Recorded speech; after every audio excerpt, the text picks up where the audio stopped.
Jayraj spark today news Bharuch જિલ્લાના ઝઘડિયા તાલુકાના રાજપાડી વિસ્તારમાંથી પસાર થતો સરદાર પ્રતિમાને જોડતો મુખ્ય માર્ગ જે છેલ્લા ઘણા સમયથી અત્યંત બિસ્માર છે. માર્ગ પર ભારે ખાડાઓ અને ઉડતી ધૂળ જેના કારણે સ્થાનિક રહીશો તેમજ વાહન ચાલકોને ભારે હાલાકીનો સામનો કરવો પડી રહ્યો છે. આ પરિસ્થિતિ કંટાળીને રાજપાડીના સ્થાનિક રહીશો રસ્તા પર ઉતરી આવ્યા છે. વાહન વ્યવહાર સંપૂર્ણપણે ઠપ થયો છે અને વિરોધ પણ નોંધાવ્યો છે.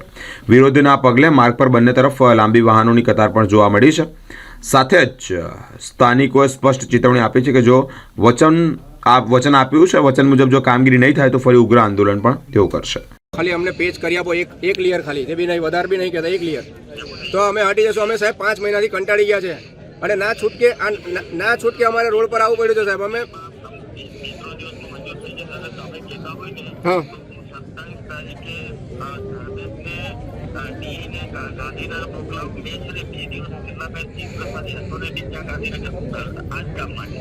સાહેબ એવું નહીં કહેતો. જો અમારી વાત સાંભળો, અમે તો તૈયારી કરીને આવ્યા આખો દિવસ આજે અહીં બેહવાના છે અને આજુબાજુની સોસાયટીના લોકો સાહેબ ત્રાસી ગયા છે, કંટાળી ગયા છે. ના છૂટકે અમારે રસ્તા પર ઉતરવું પડ્યું સાહેબ. આ ઘણી વખત રજૂઆત કરી છે, પાણી છાંટવાનું કીધું હતું, પાણી બી નથી છંટાતું. એક ટેન્કર ફક્ત પાણી 5 દિવસમાં એક ટેન્કર આવ્યું છે, છતાંય કોઈ પણ જાતની અમારી કાળજી લેવામાં નથી આવતી. આટલી બધી ધૂળ અમે કોઈ જિંદગીમાં ખાધી નથી સાહેબ. સાહેબ અમને આ પબ્લિક એટલી બધી છે, એમાં તમે અમને એવું કહો કે 1 દિવસ કે 2 દિવસ, બાકી વધારે દિવસ અમારથી હવે ખવાય એવું જ નથી સાહેબ. સાહેબ તમે ધારો ને તો 1 કિલોમીટરનો રસ્તો હમણાં 5 મિનિટમાં કરાવી શકો સાહેબ. સાહેબ 1 કિલોમીટરનો રસ્તો તમે ધારો ને તો 2 મિનિટમાં, હમણાં 5 મિનિટમાં એક જ ટેન્કર બોલાવીને તમે એક લેયર કરાવી દો ને સાહેબ, તો અમને શાંતિ થઈ જાય સાહેબ. સાહેબ તમારા સાહેબ ખાલી તમારે 100 ટન જવાનું છે, વધારે નહીં જાય. 100 ટન મટીરિયલ જશે તમારું.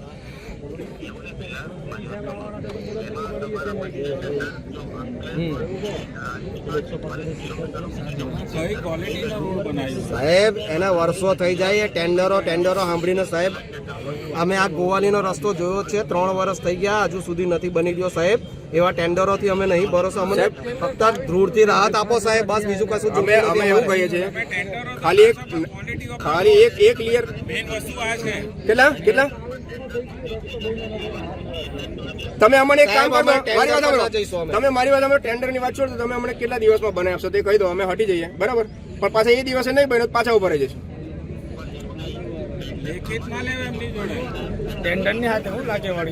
પ્રાઇમ મિનિસ્ટર આવે તારે સાહેબ મારી વાત સાંભળો. હવે આ ટેન્ડર તો હમણાં એક દિવસમાં મને વાત કરો સાહેબ. 1 કિલોમીટરનો ખાલી કાર્પેટ કાઢવાનો છે સાહેબ. તમે હાથમાં હોય તો તમારી બધું જ શક્ય છે સાહેબ. તમે અચ્છા 1 કિલોમીટરનો ખાલી લેયર કરી આપો. કઈ વાંધો નહીં, વાત કરીને કહો, પછી અમે હટી જઈએ. પછી તમારું ટેન્ડર જ્યારે બને 5 વર્ષે બનાવશો તો અમને વાંધો નહીં. 1 કિલોમીટર અમને કાર્પેટ કરી આપો સાહેબ. એવું નહીં વાત સાંભળો સાહેબ, એવું નહીં. તમે સી સાહેબ જોડે વાત કરો અને પછી અમને કહો, અમે હટી જઈશું. અમને એક ક્લિયર મારી આપો બસ. આજ અમારી આજ માંગણી છે ને આજે જ કામ ચાલુ થાય એવી જ અમે તો કહીએ છીએ સાહેબ. એક લેયર વાગવું જોઈએ બસ ખાલી. આ બધું સાહેબ મીડિયા પર જ ચાલી રહ્યું છે, બધા ઓનલાઈન છે, લાઈવ ચાલી રહ્યું છે સાહેબ હમણાં. અચ્છા તમે તાત્કાલિક કહો, ત્યાં સુધી હટવાના નથી. કઈ આવીનો ભાઈ વારંવાર કચરા પોતા કરવા પડે છે, સ્થાનિકોને ઘણું નુકસાન થાય છે, ગાડીઓ ખરાબ થાય છે. આવું રહ્યું તો આ સારું ના કહેવાય સરકાર માટે. સરકારે આના માટે કંઈક સારા એવા પગલાં લેવા જોઈએ અને રોડનું સારું એવું કામ કરાવવું જોઈએ. પાણી છાંટવું એ કાયમનો પ્રશ્ન સોલ્વ નથી. બસ આ જ કહેવું છે. તો સ્થાનિકોની માંગ છે કે અહીંયાથી જાતે બોલાવો, અહીંયા રાજપાડીની અંદર બોલાવો નરેન્દ્ર મોદીને. એમ કે મોદી જ બોલે, કેવું કે મોદી જ બોલે. હા પછી ધારાસભ્ય શું કરે છે? કચરા ફોરે, બીજું શું કરવાના? કચરા ફોરવા માટે એને આ ખબર નથી. અને તમે વિચાર કરો કે આજે 75 વર્ષ પછી પહેલી વાર રૂલિંગ પાર્ટીનો ધારાસભ્ય આવ્યો, તો એની શું જવાબદારી? ધારાસભ્યની કોઈ જવાબદારી હોય કે નહીં કે પ્રજાના પ્રશ્નો હલ કરે એમ. અને આ તમે વિચાર કરો કે આ કેટલો ઇમ્પોર્ટન્ટ રોડ છે કે એ જે સ્ટેચ્યુ ઓફ યુનિટી આખા વર્લ્ડમાં ફેમસ છે, બરાબર? તો એનો રોડ તો કેવો સરસ હોવો જોઈએ. આજે ગુજરાતની પ્રજા, આખા ભારત દેશની પ્રજા આ રોડ પરથી પસાર થાય અને બીજા જે વિદેશી પ્રવાસીઓ આવે એ પણ આ રોડ પરથી પસાર થાય તો આપણા દેશની ઇમેજ શું બને? આ તો મોદી સાહેબે જે મહેનત કરેલી છે એની ઉપર આ લોકો, મને તો એવું લાગે છે કે પાણી ફેરવા બેઠેલા છે. અત્યારની જે શાસક જે છે, જે મોદી સાહેબે જે મહેનત કરેલી છે, નરેન્દ્ર મોદીએ જે ગુજરાતને વિકાસનું મોડેલ જે બનાવેલું છે અને તેની એટલે મોદી સાહેબની મહેનત ઉપર આ લોકો તો પાણી ફેરવા ઉપર બેઠા છે. મને તો એવું લાગી રહ્યું છે. તમારી શું માંગ છે? માંગણી તો કંઈ નહીં. અત્યારે મોદી સાહેબ એમ કહે છે કે 2047માં ભારત દેશ વિકસિત હોવો જોઈએ, બરાબર છે? વિકસિત ભારતની વાત છે. ભૂપેન્દ્ર સાહેબ એવું કહે છે, આપણા મુખ્યમંત્રી છે, કે વિકસિત ગુજરાત હોવું જોઈએ. તો તમે વિકસિત ગુજરાતના રોડ કેવા હોવો જોઈએ, ઇન્ફ્રાસ્ટ્રક્ચર કેવું હોવું જોઈએ? મોદી સાહેબનો મંત્ર હતો કે સૌનો સાથ સૌનો વિકાસ, બરાબર?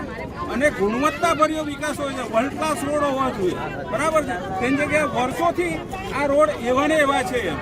અને તમે વિચાર કરો કે આજે આ રોડ ઉપરથી જે ટ્રકો જે પસાર થાય છે એ લગભગ બધી ટ્રકો આજે 14 ને 16 ને 20 પૈડાની ટ્રકો ચાલે, તો એની પર વજન કેટલું આવતું હશે રોડ ઉપર?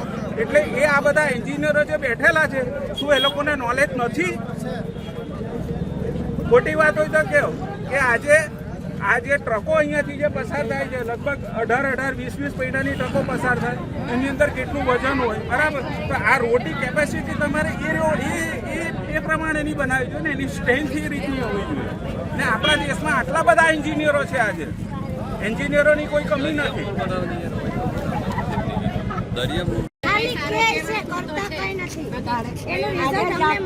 સરકાર હોય ને સરકારે જ અહીંયા આવીને જોવું જોઈએ કે કેટલા ગજવા ભરાય. ગજવા ભરીને એમની બાઈઓ છોકરાઓને સૂકી ને બીજા દુખી. મને કહે, હું તો મોરજ ક્યાં છું, મોડી છું, અંકલેશ્વરની. હા, બરાબર જ છું. મોરજ કેમ ને એ વળી અમે દુખી, તમે રોડ માટે ગજવા ભરો ને અમે બધા દુખી છીએ. આટલો બધો ડર ખાયા કરીએ. ખાવાનું અપાવવાના તમે માંદા પડો તો હું દવા દારૂના પૈસા રૂપિયા અપાવવાના.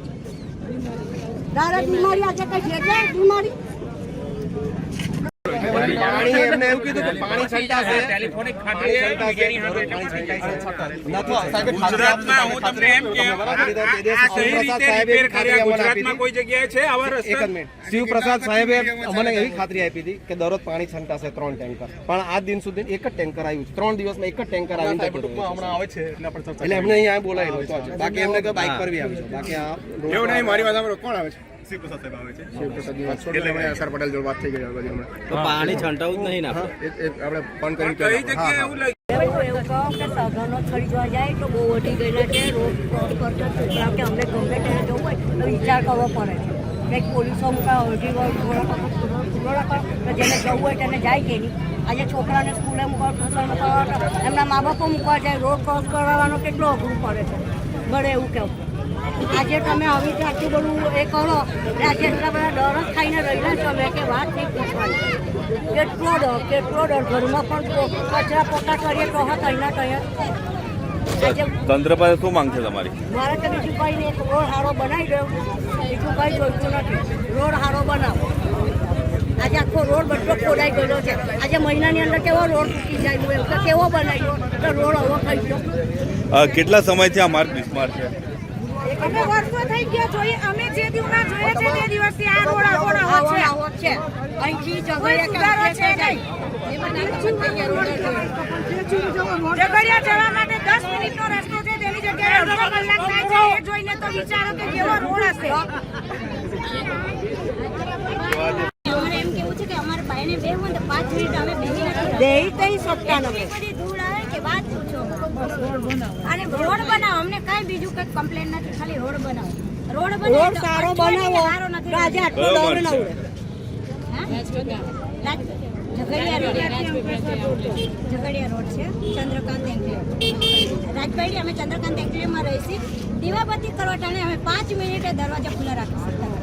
કેટલા સમયથી આ માર્ગની આવી પરિસ્થિતિ છે? 15 વર્ષ થયા અમારા અહીંયા એવા ને એવા રોડ છે. રોડ સારો બને. વસ્તુ તમે રોડ બનાવવા માંગતા નથી. ખરાબ થઈ જાય એમ કોની? અઠવાડિયામાં રોડ ખરાબ થઈ જશે. નવી ટેકનોલોજીથી રોડ બનાવેલો છે પણ રોડમાં કશું જ નથી. 15 દિવસે રોડ સારો રહ્યો નથી. હટ કરી નાખી આજે કેટલો રોડ પર ડર, કેટલો રોડ. તો વારંવાર સરકારશ્રીને અને કલેક્ટરશ્રીને આ બધાને જાણ કરતા આવ્યા છે, પણ એ લોકોની ઊંઘ ઉડતી નથી. કેમ કે કોઈ એમ કહે છે કે આપણે દેશ આઝાદ થઈ ગયું પછી ત્યાર પછી પહેલી વાર આવા રસ્તાને રોડ બને છે. પણ જે તે વ્યક્તિઓને અમે કહેવા માંગીએ છીએ કે દેશ આઝાદ નથી થયો. દેશ આઝાદ થયો હોય તો આ પરિસ્થિતિ ના થાય. આપણા નાના નાના બાળકોને, સર્વ સમાજના લોકોને આ રોડની પરિસ્થિતિ વેઠી પડે છે, તકલીફ વેઠી પડે છે. આરોગ્યને એટલું મોટું નુકસાન થાય છે કે એની કોઈ વાત ના કહેવાય. ને તમે વારંવાર ગાડીઓ ઊભી કરાવો છો, એના પૈસા ઉઘરાવો છો. ઓવરલોડ બધા ગાડા જાય છે, આ જાય છે. મોડે કેટલી રૂમાલ બાંધવાની, બેનો કેટલી મોડે ઓઢણીઓ બાંધીને જાય છે અને આરોગ્યને બહુ મોટું નુકસાન થાય છે. તો આમાં કલેક્ટરશ્રીએ જાતે આવીને આ સર્વે કરવું જોઈએ અને આ બહુ મોટી પ્રશ્ન ઉભો થાય એવી પરિસ્થિતિ છે. એટલા માટે તમને બહુ કહેવું ના પડે અને તમે જો અમારી વાત ના સ્વીકારો તો અહીંયા રોડ પર જ અમે લોકો તે પેલા લાવીને જમવાનું બનાવીને રહીશું. જો અમારા પ્રશ્નો નિકાલ ના આવે તો જય આદિવાસી, જય સંવિધાન. તમામ લોકોની એક જ માંગ છે કે આજે પાણી છાંટો તો રોડ તૂટે. હા, પાણીને ડામરને તો વેર હોય. તમે કઈ ટાઈપના રોડ બનાવો છો? તમે 200 કરોડનું ટેન્ડર પાસ કરશો, 500 કરોડનું કરશો, what is the quality of the road? કેમ હાઈવે નથી તૂટતા આટલા વરસાદમાં ને કેમ આ સ્ટેટ હાઈવે તૂટી જાય છે? તમને કઈ દેશની ઇજ્જતની પડી છે કે નહીં? દેશ પ્રેમ જેવું કઈ છે કે નહીં તમારા લોકમાં? ને લોકોએ આઝાદી મેળવવા માટે કેટલું બલિદાન આપ્યું ને તમે શું કરો છો આજે ખુરશી પર બેસીને, સરકારી ખુરશી પર બેસીને? આના કરતા તો અંગ્રેજો સારા હતા. અંગ્રેજોએ બહુ સારું કર્યું, સાચી વાત. કે એમનું કન્સ્ટ્રક્શન તમે જોઈ આવો આજે. ચાલો ભાઈ બસ બંધ કરો, ચાલો થઈ ગયું. મારી ઓવ એટલી બધા ડરની અંદર મારી ઓવ આજે મહિના છે બીમાર છે. આજે એને એટલો બધો શ્વાસ ચડે છે આ ડરના હિસાબે. આજે કેટલા દવાખાને લઈ ગયા તો પણ સારું થતું નથી. આ ડર જ એટલો ઉડે છે તો કેવી રીતે જિંદગી કરવાની અમારે? ને આજે આટલા બધા ટોલા જાય, આજે રોડ ક્રોસ કરીને છોકરાઓને સ્કૂલે ટ્યુશનો નથી મૂકવા જતું. ઘર સ્પેશિયલ મૂકવા જવા પડે, એકલાને મોકલાય છોકરાઓને. આજે કઈ હટ થઈ જાય ટોલાઓની. ટોલા મારે બીજું કશું નહીં જોઈતું, ટોલા બધા બંધ કરાવી દો. કોઈ ટોલા જોઈતા જ નથી. સરકાર પાસે શું માંગ કરો છો? સરકાર પાસે અમે માંગ જ કરીએ છીએ કે અમારા આ ટોલા જોઈતા નથી ને રોડ સારા બનાવી દો. આ એકલો ડર આવે છે ઘરમાં. કોણ વારે રોજ? કોઈ કામવાળી પણ હવે અમે રાજી નથી. કામ જ કરવા કોઈ રાજી નથી. ભાઈ વહુ કેવી રીતે કામ કરે? વહુનું બી વિચારવાનું ને. આપણે આટલો બધો ડર ખાય છો ઓવો. આજે ઓવો લાવ્યા છે કે આપણે કઈ કામ કરશે પોતે કરવા એકલા લાવેલા.